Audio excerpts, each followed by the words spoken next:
wabarakatuh. Apa kabar anak-anak ibu yang soleh dan soleha? Alhamdulillah, pada kesempatan hari ini kita dipertemukan kembali di udara, walaupun tidak secara fisik atau kita tidak bertemu secara tatap muka. Semoga tetap menghadirkan kerinduan, kebaikan, dan keberkahan bagi kita semuanya. Dan semoga segala karunia yang Allah hadirkan kepada kita hari ini, semoga dengan segala rizki yang Allah titipkan, mampu menghadirkan bagi diri kita orang-orang yang senantiasa merasakan bahwa kuasa Allah di atas segalanya, merasakan bahwa kebergantungan kita hanya kepadanya, merasakan bahwa diri ini kecil, tidak mempunyai kekuatan apapun tanpa pertolongannya. Sebuah kisah pada tahun 1453 Masehi. Kalau saja Sultan Muhammad Al-Fatih hidup kembali dan melihat kondisi pemuda saat ini, mungkin ia sudah geleng-geleng kepala tak habis pikir. Betapa kualitas kita dan dirinya terbentang amat jauh. Saat kebanyakan pemuda berumur 21 tahun sudah angkat dagu, bangga bisa taklukkan hati wanita, Muhammad Al-Fatih sudah mampu taklukkan Konstantinopel. Saat para pemuda bersenang-senang habiskan umur 8 tahunnya dengan menghafal lagu-lagu orang dewasa, Muhammad Al-Fatih sudah hafalkan seluruh ayat Al-Quran dalam kepalanya. Saat para pemuda masih bingung dengan mimpinya, tidak tahu akan menjadi apa, let it flow, katanya. Muhammad Al-Fatih sudah bertekad dengan lantang sejak kecil. Ayah, aku ingin menaklukkan Konstantinopel. Tekadnya tidak berakhir dengan teriakan lantang saja.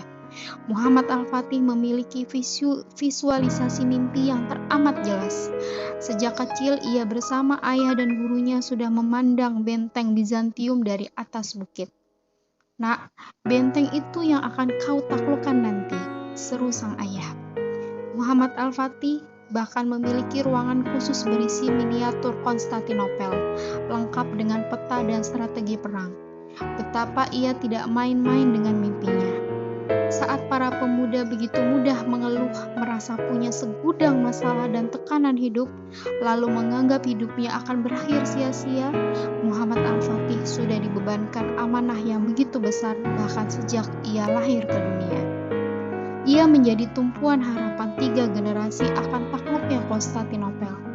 Janji Allah yang diucapkan Rasulullah ratusan tahun silam, ia menjadi harapan dari 6 abad perjuangan para pendahulu. Bayangkan, harapan 600 tahun perjuangan para pendahulu dibebankan pada pundaknya. Tak sedikit pun ia tak gentar, tak mundur barang sejengkal. Saat para pemuda habiskan waktunya untuk bersenang-senang menonton film, nongkrong berjam-jam, Muhammad Al-Fatih memilih tingkatan kemampuan fisik dan mengisi otaknya. Ia kuasai teknik bela diri, memanah, berkuda, berenang, strategi perang, ilmu fikih, hadis, astronomi, dan matematika. Ia juga menguasai banyak bahasa, Arab, Turki, Persia, Ibrani, Latin, dan Yunani. Saat para pemuda dengan mudah hancur mentalnya ketika direndahkan atau dihina orang lain, Muhammad Al-Fatih punya hati seluas samudra, mental sekuat baja. Tak terhitung berapa banyak orang yang merendahkannya saat ia diangkat menjadi raja pada umur 19 tahun. Bocah ingusan, celah orang. Musuh dan lingkaran orang kerajaan meremehkan kemampuannya. Kerajaan musuh menyerang saat tahu Muhammad Al-Fatih diangkat menjadi sultan, tapi ia lebih memilih memberikan bukti nyata. Saat para pemuda habiskan air matanya untuk kekasih yang tidak jelas, Muhammad Al-Fatih memilih habiskan air matanya untuk memohon ampunan dan panjatkan harapan sejak balik. Tak pernah satu malam pun lewatkan saat tahajud. Ialah pedang malam yang selalu diasah dengan tulus ikhlas. Saat para pemuda lupa dan meninggalkan Tuhan, nanti saja kalau sudah tua fikirnya. Muhammad Al-Fatih tak sekalipun pernah meninggalkan Allah dalam tiap urusannya. Ia memiliki 250.000 pasukan yang tak sekalipun meninggalkan sholat wajib.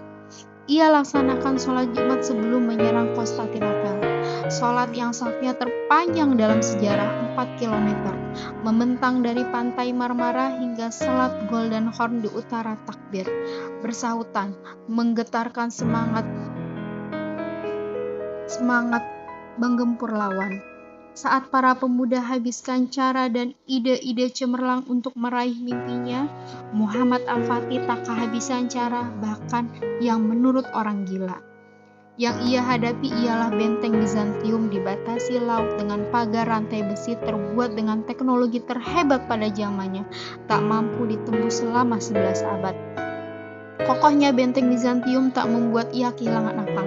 Tak bisa menyeberangkan 70 kapal lewat laut. Ia lumurkan minyak pada ratusan gelondong kayu, lalu jalankan seluruh armada kapal melintasi bukit hanya dalam 1 malam. Allahu Akbar. Pagi hari menjelang, musuh kaget bukan kepalang. Benteng Bizantium yang selama 11 abad terhancurkan, hari itu telah mampu ditembus. Merekalah yang Rasulullah sebut dengan sebaik-baik pemimpin dan sebaik-baik tentara. Kota Konstantinopel akan jatuh ke tangan Islam. Pemimpin yang menaklukkannya adalah sebaik-baik pemimpin dan pasukan yang berada di bawah komandonya adalah sebaik-baik pasukan. Hadis riwayat Ahmad bin Hanbal Al-Musnad. Lalu saat ini kita sadar akan bentang yang amat jauh antara kualitas pemuda saat ini dan di zaman Muhammad Al-Fatih. Ada jurang pemisah yang terpampang dengan nyata. Kita juga sadar akan ketinggalan yang amat jauh. Oleh karena itu, kita harus mengejar itu semua dengan kerja keras dan kesungguhan. Kaki anak Adam tidaklah bergeser pada hari kiamat dari sisi rohnya sehingga ditanya 5 hal. Tentang umurnya untuk apa dia habiskan, tentang masa mudanya untuk apa dia pergunakan, tentang hartanya dari mana dia peroleh, dan kemana dia infakkan, dan tentang apa yang telah dia lakukan dengan ilmunya. Kelak, masa muda akan dimintai pertanggungjawabannya. Mereka yang memberi manfaat yang akan kekal, namanya abadi tercantum di bumi dan langit. Adapun buih itu akan hilang sebagai sesuatu yang tak ada harganya. Adapun yang memberi manfaat kepada manusia, maka ia tetap di bumi. Demikianlah Allah membuat perumpamaan. Inilah anak-anak ibu yang soleh dan soleha, sebuah kisah dari pemuda terbaik di dunia. Terima kasih, semoga bermanfaat. Wassalamualaikum warahmatullahi wabarakatuh.